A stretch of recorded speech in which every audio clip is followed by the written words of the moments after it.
bu həsrətindən çoxdan doymuşam. Elə bilməsən mənim bir dənəm, sənə olan bu sevgimdən mən soyumuşam. Yoxluğunu mən indi duymuşam.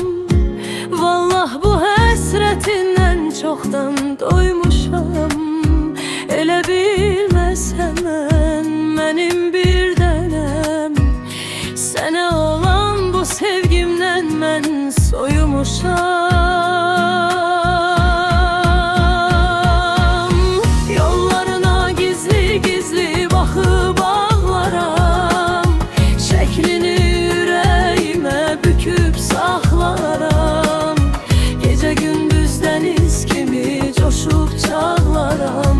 Canım söyle hardasan? Yollarına gizli gizli baxıb ağlaram, şəklini ürəyimə büküb saxlaram. Gecə gündüz dəniz kimi coşub çağlaram.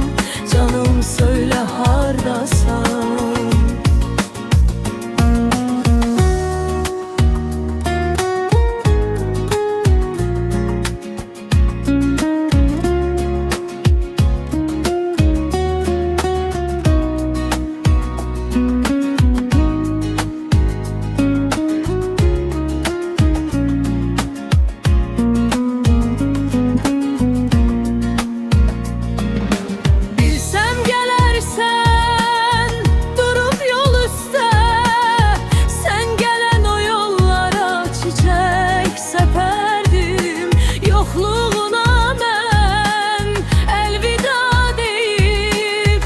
Açıb ayaq izlərindən öpərdim.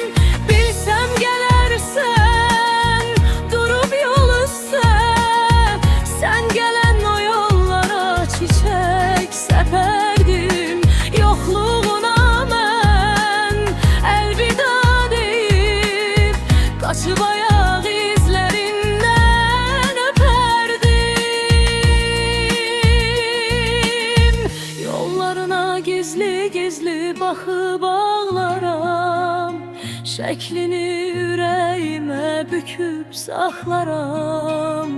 Gecə gündüz dəniz kimi coşub çağlaram. Canım söyle hardasan?